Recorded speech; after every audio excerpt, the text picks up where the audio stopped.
see Green Bay looking for their 5th straight win over Detroit. The Lions and Packers are headed your way next on Monday night.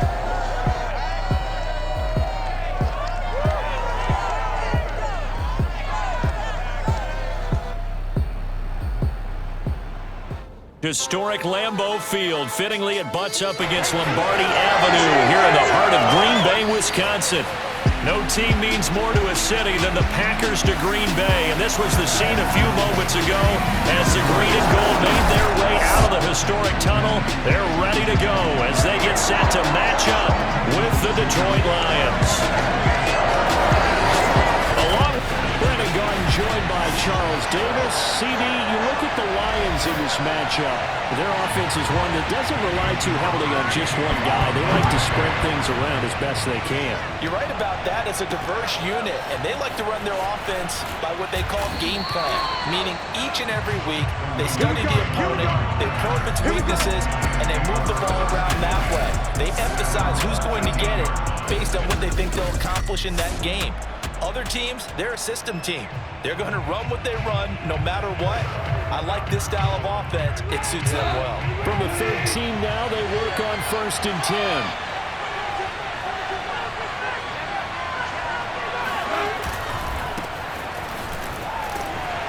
They run on 1st down as they get about 3. 2nd and 7 forthcoming. And, Charles, we get a look here at the key inactives, and I tell you what, a big list for being this early in the season. If there's any silver lining at all, you're hoping you can get these guys back, and now you'll play well down the stretch with them. But what you're also hoping is that the guys who have to play for them, the next man up mentality kicks in, and those guys take care of business. From the 17, Goff.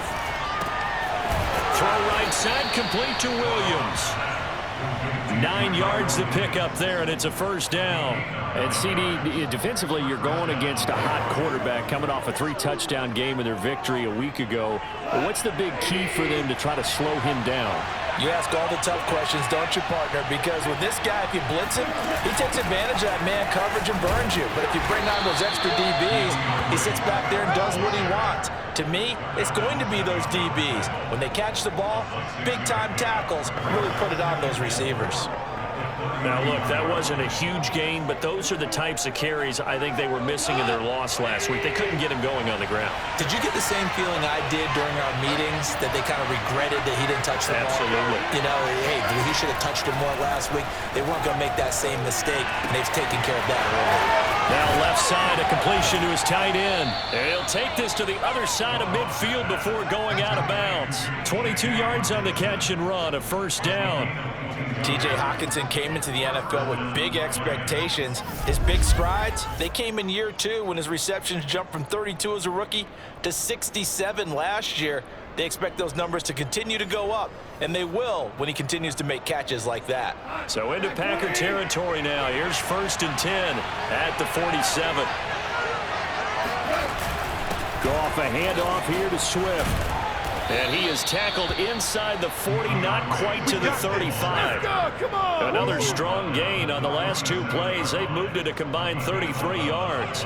Well, one unit I know you want to watch is that offensive line. If they keep clearing holes like that, it could be a long night defensively. No doubt about it, because when they are in sync, as we're seeing so far, when that continuity is there, and you can see that they're playing off of each other while controlling the defensive front linebackers, you're exactly right. It could be a very long night for the defense because someone's going to run for some big yardage. Flushed out right, and he can't find anywhere to go with it, and he goes down. So Darius Smith there getting in and bringing him to the ground. And any offensive lineman getting ready to try and block Darius Smith knows he's in for a long ball game. 26 sacks in his first 2 years in Green Bay, including 12 and a half in 2020. Gotta imagine the pass rush will be equally intense here on 2nd down following the sack. It's 2nd and 18. Another try after the 1st down sack. Goff got his man. It's Williams. It's a pickup of 12, and that'll set up a 3rd down. Partner sold the go route really well. Thought he was going deep, then curled it back inside for a nice completion. DBs love when they pump the brakes, don't they? Yeah, that's really a whole lot of fun. It's almost like you said, listen, we're going to sell the go. Just go, and let's see who's faster. Green Bay up to the task there in coverage and forcing a fourth down. Now throwing on third down there, but he cannot connect. And he missed it. It's no good, and this will remain a scoreless game. An opening drive looked good for a moment there, but they'll wind up being turned away thanks to the missed field goal. And those especially hurt when you come into a game on the road. You're trying to get things to go your way early, and now you suffer a setback right out of the gate. After the missed kick, they're in really good position. They'll begin this drive at the 39 now. Now the man from UTEP, this is Aaron Jones. And that play is blown up, losing yardage back at the 35. It's a loss of 5 there, bringing up second. Part of their struggles last week was getting these negative plays on first and second down. That's something they have to be wary of as this game continues. On 2nd and 15 now. Rodgers, open man left side, it's the tight end Tunyon. They've got good playmakers on the offensive side of the ball. I don't know what happened last week to really hurt their performance and hold down their production, but I would dare say that this week in practice, there's a lot of talk about how they're going to increase their proficiency. And that was a good start, getting the playmakers involved. You mentioned that to me pregame. That's what they did there. Yeah, I think a lot of people think the coaching staff really gets on them, and that's how they motivate them. Most of these guys are self-motivated. They have a lot of pride in their performance. Rodgers finding Adams for a Packer first. Well, I think when they look at their offense, they think to themselves, weapons everywhere, and they want to move the ball around. They want to spread it to different people, but you absolutely know they want to get this man involved as well, and that's what they just did on that play. Throwing on first down is Rodgers. Throw to the right. He's got the tight end here, Sternberger. Not much there, only a yard.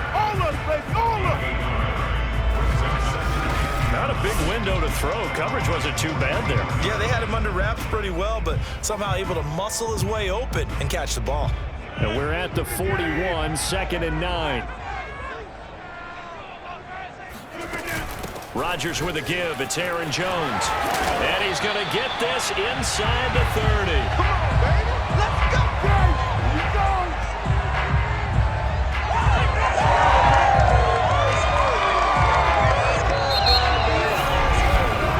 We're scoreless after 1. Back for the second quarter in Green Bay. It's the Packers in possession of the football. After the run by Jones, here's 1st and 10. From the shotgun now, here's an inside give. Stopped at the 24-yard line after a gain of 5. You got it. Charles, you take a look at the draft class for this offense. It's highlighted by a first-round pick who provides a much-needed boost to their offensive line.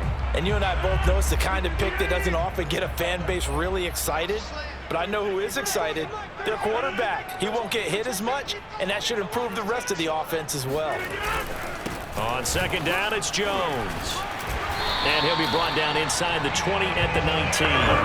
They got 5 through the air last play, now 5 on the ground. 1st and 10. I know flashy plays, splashy plays, as people like to call them, that attracts a lot of attention. But let's face it, when you're efficient, that can control a ball game, and I love the game plan they've got going right now. Back-to-back 5-yard gains. Didn't force the ball downfield, picked it up on the ground. Yeah, offensive line, they're getting it done. Just a yard on the first down carry, so it's 2nd and 9. That was a really nice play, being able to stack that one up. When they get back in the huddle, he's got to tell his guys up front, great job. They kept people off of him, allowed him to run free and make the hit on the runner. Filled the gap nicely, kept him to just a 1-yard gain. Now they'll throw with Rodgers. And that's complete to Adams. And he can't quite get there. Tackled down at the 1. A good-looking drive for the Packers so far. It's a 1st down. And another nice catch there for a 1st down by Devontae Adams. That's something we're quite familiar with. Last year, the NFL leader in touchdown catches with 18. Tied for 2nd in receptions, 5th in receiving yards. Add it all up, arguably the top receiver in the NFL. Well, they've got 3 tight ends here on 1st and goal to add some extra mass. Here's Rodgers. Touchdown, Packers! Josiah DeGuara, his first touchdown here of the new campaign, as his guys are on the board first here tonight. You get down near the goal line, this is where having a sure-handed tight end becomes a luxury, and it pays off big time, especially when the defense sells out against the run. They find himself open for an easy touchdown. On is Mason Crosby for the point after.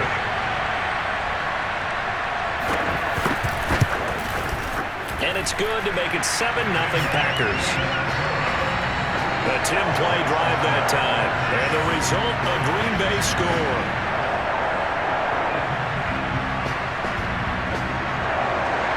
Now after the touchdown, here's Crosby to kick it away. Here comes Khalif Raymond from his end zone. No run back here for Raymond. This will be a touchback.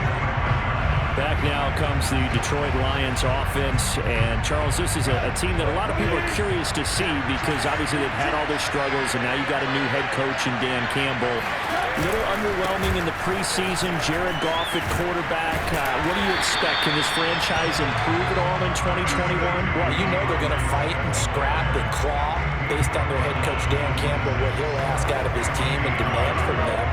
But I think it's a tough uphill battle. I mean, the division is not bad at all. Minnesota's going to get better.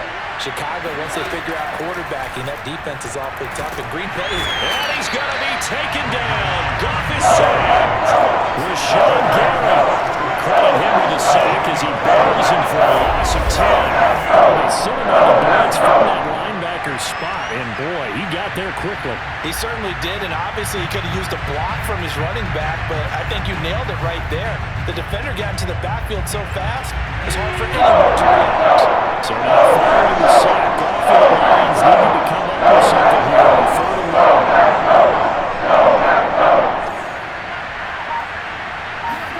Now on 3rd and long, they'll look to throw. And he fires one that's intercepted. Kevin King with a pick, and they will take over at the 29-yard line.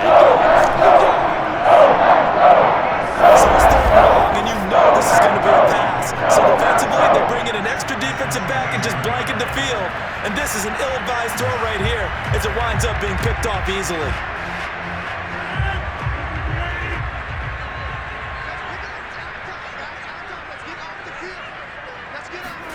So after the INT, it's Rodgers. He's going to let it go deep for the end zone. And this is intercepted, but they'll say out of bounds. So very close to a turnover there in the end zone. Toward the back corner of the end zone, but he could not get the feet down. This will wind up incomplete. On 2nd down, it's Jones. A short gain here, maybe a yard to the 29. Well, he hasn't made much of an impact in the running game thus far, and after that last run, not much is going to change in that area. He hasn't been able to get anything going, and really the offensive line not helping him much. 2 minutes on the clock, 2nd quarter, 7-0 ball game. A reminder coming up just a few minutes from now, we'll send you to Jonathan Coachman and our crew in Orlando. Coach will have a look back at some of the stats and scores from yesterday's action. He's got his man, Valdez-Scantling. And he's down inside the 5 at the 4 before he's out of bounds. They're able to convert on 3rd down, and that sets up the 1st and goal. And remember, this drive started off following the turnover, and they've taken no time working their way down the short field. A nice connection there, and now they're looking at a 1st and goal. To throw is Rodgers. And he's got it. It's caught for a Packers touchdown. Robert Tonyan there to make the grab. And the Packers add on to their lead. So after the disappointment in the opening week loss, Charles, this looks like really a completely different football team. They sure do, and I think they realize we can't start 0-2. And they're determined to not let it happen by the looks of things here in the early going.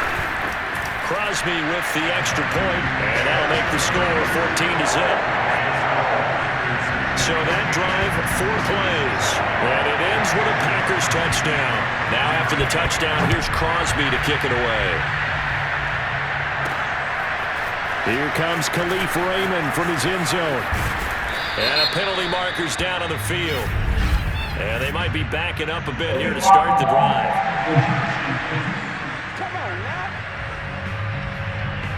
Yeah, this is going to put them back with a not great field position. So they really got zero benefit at all, right? Sometimes you can absorb a penalty when you get a big return. Then the penalty brings it back, but you still have great field position. As you pointed out, not in this case. Now here's a pass on first down. It's knocked away and incomplete. Well, CD, something that we've done for a number of years as the season gets going is we get predictions on each side. Let's start with the AFC. Who do you have in 2021 as your division winners? Well, let's go to the East, and I think Buffalo repeats. Although New England, they got better in the offseason, and despite starting a rookie quarterback in Mac Jones, I think they'll make a nice run at the Buffalo Bills this year. In the North, what a battle you have there. 3 Cleveland, Pittsburgh, Baltimore. Baltimore will still win the division, but Cleveland will be right there, and Pittsburgh will make a run at the playoffs. In the South, I think it's Tennessee's division to lose. Indianapolis had a number of injuries in the offseason, and Jacksonville and Houston, they're trying to get there. And then out west, it's still Kansas City. But I love what the Los Angeles Chargers have done in the offseason. All right, CD, and then if you had to pick, who do you have winning the AFC? Well, I'm going to go against type here, Brandon, because teams aren't supposed to sustain as long as the Kansas City Chiefs have. But despite a retooled offensive line, I do think that they get back there again. What happened to them in the Super Bowl against Tampa Bay, that serves as great motivation. They want to get back and atone themselves. A pass there over the middle to start things out. Now the Packers going to go ahead and use the second of their timeouts as they'll stop it with just over a minute to go before halftime.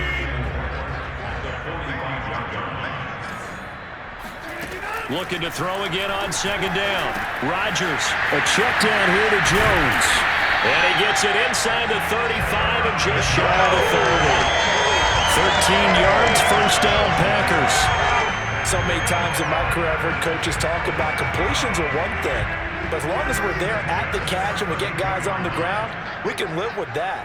But if you're going to give up 10, 12, 15 yards after the catch, then your defense is going to be in a lot of trouble. And that one will fall incomplete. Clock here now, just under 30 seconds to go in this first half. Here's 2nd and 10 now from about the 32. Shotgun now for Rodgers. Throwing the out route incomplete. That's Adams. And he is out of bounds, but first he gets it inside the 10 to the 7. A really nice gain of 25 yards. CD, you remember John Elway? Oh, boy. How could I forget John Elway and how many NFL defenses? So glad he's no longer throwing the ball around. Well, Elway threw for 51,475 yards, and we just saw him go past that. Touchdown! That's caught. Aaron Rodgers, 3 first-half touchdown passes. And the Packers would extend their lead here just before halftime. This offense certainly looking a lot more comfortable here at home. They lost last week in the opener on the road, but there's something about that home opener makes you feel more settled. Yeah, I wish we could quantify it, too, because you're playing the same game. The field's the same, size. We know all of that. But being at home, sometimes when you do things well, you get that extra push from your home fans, and it elevates your game. And in the driver's seat right now. So not much time to speak of remaining in this first half as the kick's away. Here comes Khalif Raymond from his end zone. And not wanting to risk anything here late in the half, he'll just take a knee and they'll bring the football out to the 25. Getting set to go again here on offense, Jared Goff trots back onto the field. In second quarter, they're down big already. He's struggling as well. They've got to find something here. He's got to find something on this drive.